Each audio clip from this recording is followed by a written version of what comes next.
I have come to a decision. I've decided that I feel disgusting.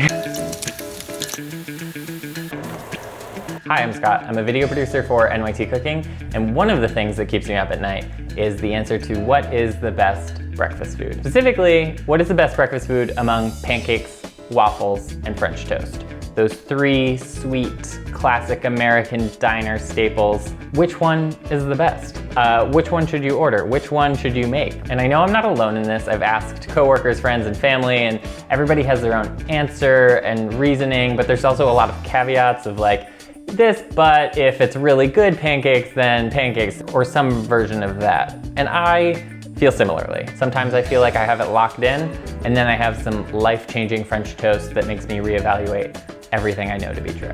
So, in an effort to settle this, I'm gonna cook through one of our best versions for each of these, put them head to head, and see if we can settle this once for all. It's gonna be a breakfast food showdown. Okay, first up is waffles. I'm gonna make waffles first because this is a yeasted batter and requires some resting, but I promise it's worth it. I like seeing the yeast and the whole wheat flour in this recipe, which I think will really set it apart.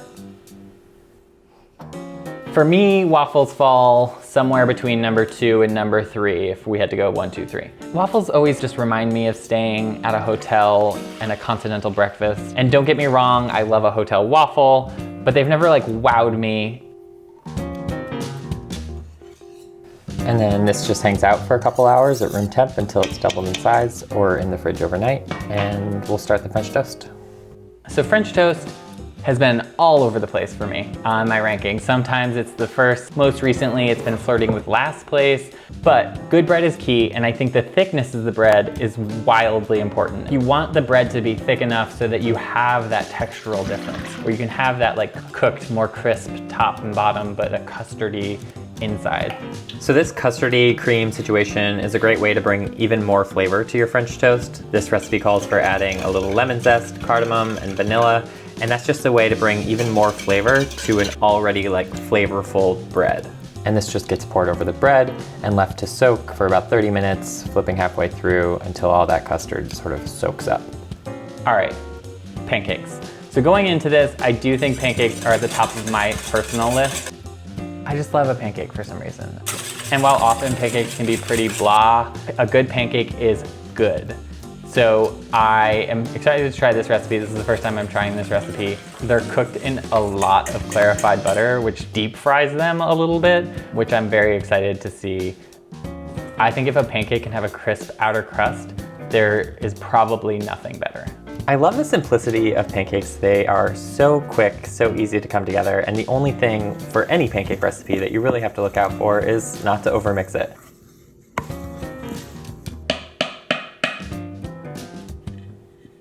You can see the French toast has absorbed a lot of that custard, so I'm just gonna flip it halfway through.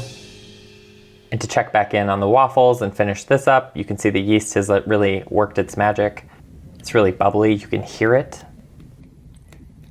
And to finish these off, just whisking in eggs and baking soda, and then they are good to go.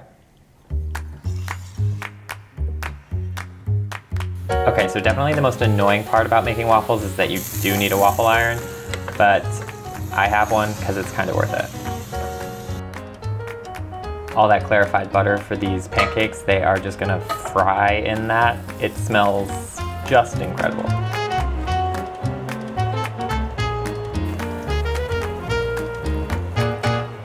And some more butter for the French toast this time.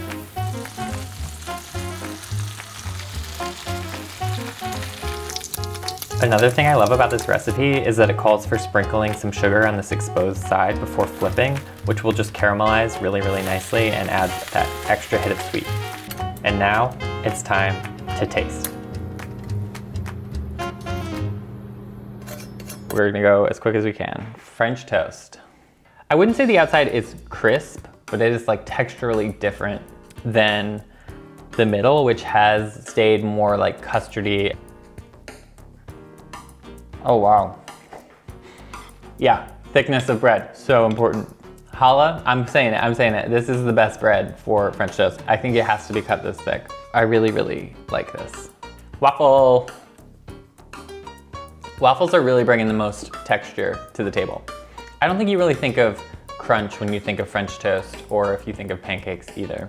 The batter is so light and airy, it crisps up really, really nicely. So even though it's like slathered in butter and syrup, it still has like a crunch. Pancake. You rarely see and can hear this crisp exterior of the pancake. Oh yeah, that is a good pancake. To be honest, I was a little worried about these because I do think they look a little sad on the plate. They aren't particularly fluffy. That could be my bad, but I think flavor-wise already, these are delicious, and I feel pretty good about where this falls. Okay, we gotta wrap this up. After much deliberation, truly, feeling a little bit full, I went into this challenge having my order as such. I had pancakes, French toast, waffles.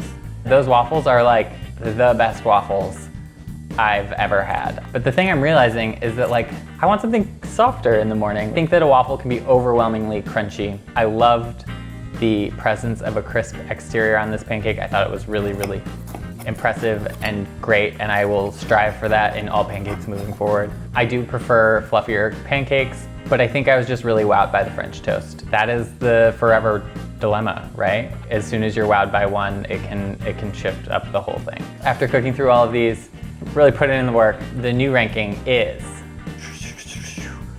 French toast, pancakes, waffles. I just think that the French toast has the most going on for it. I think it can be the most interesting if you start with the right kind of bread and if you give it the love and the time that it needs. I highly recommend trying all three of these.